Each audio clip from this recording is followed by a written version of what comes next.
engkau ada kerja ke? Saya kata, ada. Duduklah dengan aku berpuan lagi. Saya kata, oh no problem, boleh.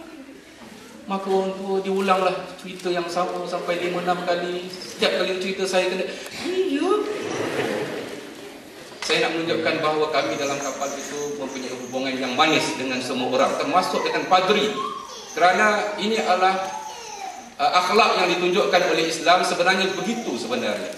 Walaupun kami berbeza pegangan dan akidah, tapi kami boleh hidup sebagai seorang manusia, satu perkongsian yang cukup matang ketika kami berada dalam kapal Mavi Marmara. Sebelum saya meneruskan bicara saya, bersama-sama saya ini ada token hadiah. Saya akan buat kuis pada bila-bila masa. Memang sengaja saya tak maklumkan tadi. Tiba-tiba saja soalan kuis yang pertama, siapa dapat jawab, saya dapatkan mic, saya bagi hadiah secara token ini. Dan barangkali kalau ada soalan yang saya rasa ramai tak dapat menjawab, saya akan bagi hadiah yang lebih besar lagi. Token saja ya, tak apa dalam dia ni. Saya minta secara berani dan pantas seorang pelajar menjawab kepada saya apakah 3 objektif kapal Mavi Marmara. Silakan ambil mic dan terus jawab. Mana-mana AJK tidak dibenarkan untuk menjawab. Sebab ada beberapa rakan yang telah duduk sebelah saya tanya macam-macam. Sila bangun dan tampil ke depan. Tak payah tunggu saya panggil. Anda seorang yang berani. Ya. Dapatkan mic, sila beri. Saya lihat di sebelah kiri saya tengah ada. Ya.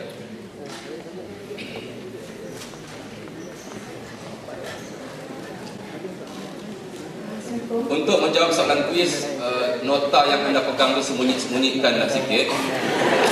Malu tak orang tengok. 3 objektif utama ialah yang pertama untuk membawa bantuan untuk membangunkan balik bumi Gaza. Kedua, untuk membuka pintu masuk supaya negara lain berani untuk menghantar bantuan. Dan ketiga, untuk membuka mata dunia mengenai isu Palestin. Ya, bagi tepukan. Terima kasih. Sila dapat hadiah ini. Kita tampil ke hadapan untuk ambil hadiah ini ya. Dengan apa cara anda boleh sampai di sini. Yang lain sila bersedia dengan soalan-soalan kuis yang berikutnya. Ada hadiah yang banyak di depan ini. Dan barangkali ada hadiah yang sangat spesial yang akan saya berikan pada bila-bila masa. Baik, sekarang tiba masanya untuk saya menerangkan dan menunjukkan kepada anda supaya kita semua lebih faham dalam perbincangan kita ini, di manakah sebenarnya. Sila terus tampil ke depan untuk ambil hadiah. Bila saya terus berceramah ini, saya tidak bererti saya mengabaikan anda untuk tampil ke hadapan. Okay?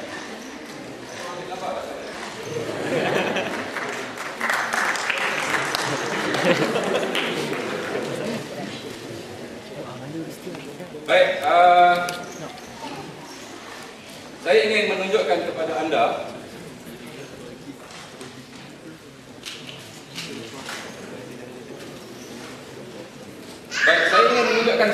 ini peta dunia dalam bahasa Arab ya, peta dunia. Jepun ada di sana belah kanan ya. Bumi kawasan hijau ini adalah kawasan pemerintahan Islam. Kita kena berbangga dengan tamadun sejarah. Ini adalah zaman pemerintahan Islam dan kerajaan Osmaniyah. Sebagaimana kita berbangga di sebelah China, tamadun Ming, dinasti Ming yang juga mempunyai tamadun dan kehebatan dia. Kita menghormati sejarah-sejarah yang lepas, tidak kira apa agama, apa bangsa. Ini adalah merupakan kawasan penduduk Islam di atas muka bumi, kepadatan dia yang dihijaukan itu, kerajaan Osmaniyah. Baik, kita pergi kepada slide yang berikutnya. Saya nak tunjukkan di manakah sebenarnya bumi Palestin ini. Kalau anda perhatikan, ya, di tengah-tengah Saudi Arabia, semenanjung tanah Arab. Semenanjung tanah Arab itu kita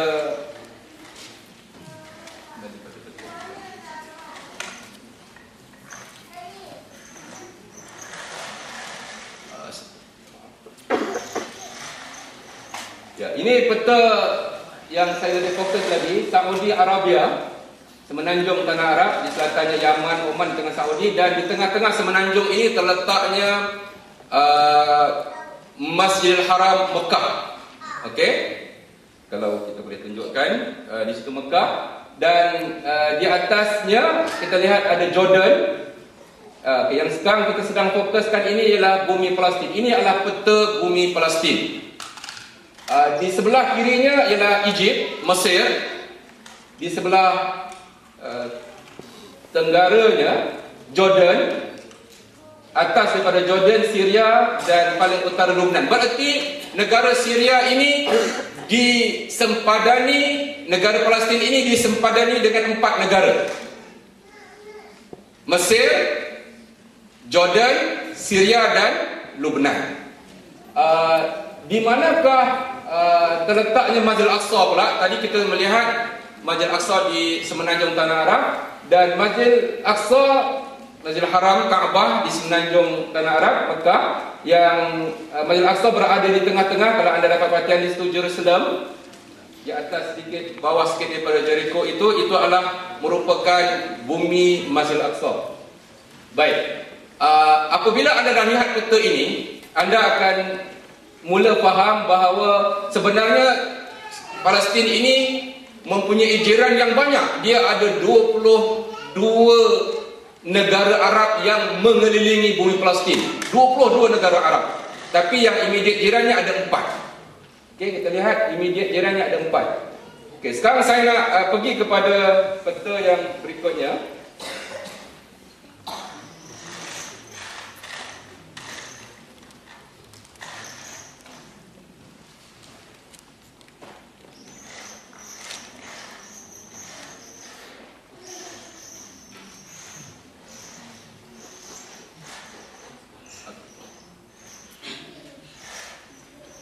Peta ini adalah peta lokasi penduduk-penduduk di Palestin. Bumi Palestin dulunya ditadbir oleh Kerajaan Osmania yang saya katakan tadi. Kerajaan Osmania jatuh pada tahun 1924. Kerajaan Osmania jatuh pada tahun 1924. Dan apabila jatuhnya Kerajaan Osmania ini, berakhirnya kerajaan Islam, pemerintahan Islam dalam dunia ini, lalu British mengambil alih pentadbiran bumi Palestin. Nah, peta yang paling kiri sekali ini seluruhnya hijau, melambangkan kepadatan penduduk Arab di bumi Palestin itu sendiri. Mereka adalah tuan rumah, tuan milik tanah. Dan yang putih-putih tumpuk-tumpuk di sebelah kiri itu adalah penduduk-penduduk dari masyarakat Yahudi, keturunan Yahudi, dan juga keturunan Arab yang beragama Kristian. Arab tapi beragama Kristian, ya. Mereka hidup aman dan damai di bumi Palestin. Orang-orang Yahudi boleh melakukan ibadah di tanah suci Baitul Maqdis. Orang-orang Kristian boleh mengerjakan ibadah di tanah suci Kota Maqdis. Dan juga orang-orang Islam sendiri boleh mengerjakan ibadah di Masjid Al-Aqsa dalam Baitul Maqdis dengan aman damai. Ini yang berlaku selama ini. British apabila dia mengambil alih bumi Palestin, dia telah membawa masuk seberapa ramai masyarakat keturunan Yahudi yang ketika itu bertaburan di sekitar Eropah, termasuk Poland, termasuk di British. Dan orang-orang Yahudi ini terkenal dengan orang yang hebat dari segi perniagaannya, ya, kehebatan mereka. Dan mereka menguasai negara tempat dia berada, di Poland, di British. Dan orang-orang Eropah ini cukup tidak senang dengan orang Yahudi sebenarnya, kerana mereka kontrol ekonomi. Mereka yang menentukan turun naik harga mata wang dan juga bankrupt dan sebagainya. Mereka yang menentukan sebab mereka menguasai ekonomi. Kebanyakan negara-negara ini gemar kalau orang Yahudi ini berpindah. Dan ketika itu pada tahun 1880 ketika Zionis mulai tubuhkan, memang orang-orang Yahudi nakkan sebuah negara. Bila dia nakkan sebuah negara, ke British dan sebagainya, negara-negara memberi sokongan penuh kepada mereka untuk menumbuhkan negara. Maka ketika British menjajah bumi Palestin ini, dia berikan pasport British kepada keturunan Yahudi ini untuk masuk seberapa ramai ke bumi Palestin. Dan mereka membeli tanah-tanah orang Palestin dengan harga yang berlipat kali ganda. Mereka rosakkan masyarakat Palestin ini yang beradab dan sopan. Mereka rosakkan dengan hiburan-hiburan yang di luar kemanusiaan. Mereka biarkan masyarakat ini mabuk dan leka dan lalai. Ya, saya percaya setengah-setengah bangsa itu dia mabuk waktu malam saja, waktu siang dia hebat. Tapi yang bangsa Arab ni mabuknya siang dan malam. Bangsa ini dirosakkan. hiburannya, wanitanya, maksiatnya dan sebagainya. Dia rosakkan sistem kekeluargaan sehingga bangsa ini diuji oleh pencipta menjadi bangsa yang tidak ada objektif, tidak ada apa. Sedangkan bangsa ini dulunya tamadunnya tinggi, dirosakkan dengan sengaja. Sehinggalah pada tahun 1947 keturunan Yahudi ini memberitahu kepada British, penjajah British itu, dan memberitahu kepada seluruh penduduk dunia bahawa lihat, ini senarai tanah-tanah yang telah kami miliki. Kami adalah terdiri pada bangsa Yahudi tahun 47. Dan dengan kerjasama British meninggalkan bumi Palestin dalam keadaan orang Arab dalam keadaan lemah dan tidak terurus itu. Maka pada tahun 1948 orang-orang Yahudi ini mengisytiharkan ini sebuah negara bernama Israel yang tidak diiktiraf sebenarnya. Tidak, dan kerajaan Malaysia tidak pernah iktiraf sampai hari ini negara itu, negara Israel. Dan orang-orang Arab yang ada pada tahun 1948 itu dihalau daripada kebun-kebun dan tanah-tanah rumah mereka, dibunuh dan mereka dihalau. Maka jadilah pelarian di Lebanon, pelarian di Syria, pelarian di Jordan. Ini berlaku pada tahun 1948. Peta yang kita tunjukkan di sebelah kiri itu adalah peta yang berlaku sebelum 48, 47 dan sebelumnya. Tetapi pada tahun 48 kita dapati penduduk-penduduk Arab ini telah dikumpulkan di 2 lokasi, 3 lokasi. Kita lihat yang putih itu adalah kawasan-kawasan penempatan orang Yahudi yang dibawa daripada luar, termasuk daripada negara-negara Eropah yang kita katakan, dan malah daripada negara Afrika pun kulit hitam, tapi keturunan darah Yahudi dibawa, dikumpulkan di situ. Dan kita dapati tahun 1967 pula mereka mengambil alih seluruh Palestin. Tadi 48 mereka mengambil alih sebahagian, dan tahun 67 mereka mengambil seluruh bumi Baitul Maqdis itu. Dan akhirnya kita lihat ada kawasan di tengah hijau dan kawasan di hujung. Dan pada tahun 2000 itulah peta Palestin yang hari ini, dan lebih kecil lagi sebenarnya di tahun 2000. Yang sebelah kiri itu itulah yang dinamakan Gaza, dan yang di tengah itulah dipanggil tebing barat. Anda lihat di tebing barat itu ada putih tumpuk-tumpuk kerana mereka membawa masuk penempatan penduduk Yahudi di tengah-tengah masyarakat Arab di tebing barat itu. Dan di Gaza mereka tak boleh masuk sepenuhnya sebab penduduk Gaza mereka ada komuniti yang kuat, tetapi negara Gaza itu tetap dijajah.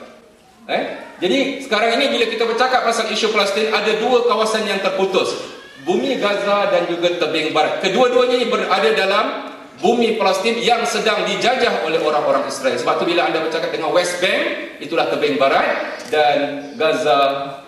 Baik, Gaza ini bersempadan dengan siapa ya? Ya, Gaza ini di bahagian hujungnya bersempadan dengan Gaza yang dinamakan bumi itu Rafah, nama tempat di kampung itu. Dan panjangnya 13 km antara Gaza, sempadannya itu, panjang sempadan itu yang menghadap ke Mesir, 13 km. Dan di sebelah yang bahagian putih itu tentulah tentera komando Yahudi mengelilingi bumi Gaza itu dengan tank, dan orang-orang Gaza tidak boleh pergi ke tebing barat. Jalan ada sebab mereka dulu bandar, jalan semua ditutup oleh tentera-tentera, dan mereka tidak boleh keluar daripada Gaza, tidak boleh ekspor dan import. Dan di sebelah sana lautan yang sentiasa dikepung. Itu yang saya katakan, bumi Gaza itu dikepung, dijajah kemudian dikepung. Adapun di tebing barat dijajah tapi masih boleh berurus niaga dengan orang-orang Yahudi. Tapi di Gaza tak dibenarkan. Di Gaza tidak dibenarkan, hampir 4 tahun dah tak dibenarkan. Jadi sebab itu kenapa kapal Marinir 3 Objektif perlu pergi ke Gaza untuk memberikan bantuan. Soalan kuis yang berikut, dengan pantas sebutkan pada saya tahun berapakah Israel mengambil alih bumi Palestin, dan jawapannya saya perlukan di kedua-dua peringkat pertama dan peringkat. Sebutkan nama tahun-tahun itu. Anda jangan tertipu angka yang ada di depan itu, kerana itu lokasi peta. Okey, bismillah. Dengan pantas ya, silakan. Boleh sebutkan nama ya. Minta maaf tadi tak sebut nama ya. Nama saya Muhammad Hadir. Saya daripada universiti. Daripada Universiti Saidiyah. Ya, berasal dari negeri. Berasal dari negeri Kelantan. Ya. Bukan di Sungai Golok yang jauh ya. Tahun 48 dia orang declare dia orang dapat ni. Dia orang nak beli tanah tahun 47. Dia orang beli tanah. And then tahun 67 dia orang jajah the whole Palestin. Tahun 67 mereka jajah keseluruhannya. Yes. Tepat sekali, termasuk Masjid Al-Aqsa diambil alih tahun 67 ya, betul? Yang tadi saya tak faham yang 47 48 apa dia? 47 tu dia 48. Ya, 48. Dia declare Israel State. Ya, 47 dia menunjukkan pada British bahawa dia dah ada sebanyak ni punya tanah kat Palestin. dan 48. Dia declare Israel State. Oh, tepat sekali. Bagi tepukan pada rakan kita juga yang ada di depan ini. Ya, anda merupakan orang yang suka kuat-kuat semua. Kalau taklah JPA dan Yayasan Mara hantar anda kemari ya. Jadi saya akan ceramah lebih pendek lagi nampaknya. Sebab anda orang yang hebat-hebat. Ya. Terima kasih silakan.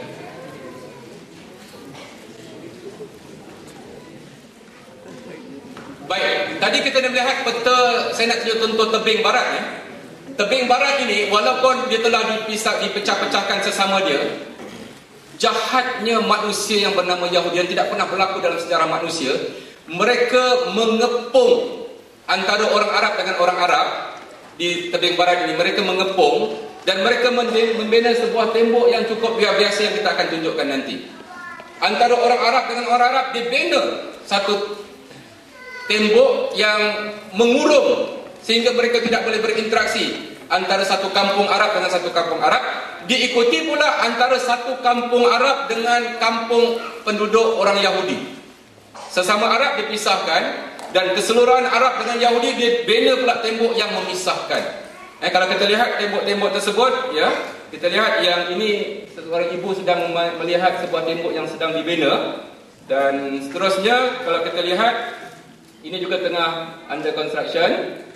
Ya, seterusnya lihat saiz kanak-kanak ini dengan tembok itu ketika dibuat dan akhirnya bila dah siap kita lihat ya saiz orang ini dan saya nak tunjukkan di satu kampung slide berikutnya kita lihat ya ini dua orang yang berada di tembok belah sini dan masjid itu berada di sebelah kiri. Mereka dah tak boleh berinteraksi lagi walaupun mendengar azan dan sebagainya. Tidak ada dalam tamadun manusia satu bangsa yang memisahkan sesama manusia dalam tembok yang sebenarnya rupa tinggi. Inilah yang ada pada hari ini. Dan inilah yang sedang berlaku di bumi Palestin yang dijajah oleh orang Israel. Kita dengan binatang pun kalau kita pisahkannya dalam sangkar, dalam keadaan yang tertentu, ada maknanya boleh kita ulur makanan dengan mudah. Yang ini seolah manusia di sini dengan manusia di sini tidak boleh berinteraksi, diputuskan. Inilah yang berlaku pada hari ini. Tentunya sebagai rakyat Malaysia, kita akan merasakan memang kejam dan memang tak senonohnya bangsa ini. Okey, sekarang saya nak tunjukkan. Kita nak tunjukkan beberapa slide yang saya rasa perlu untuk kita kongsikan. Mereka dari masa ke semasa akan membunuh penduduk-penduduk di bumi Palestin ini. Mereka akan bunuh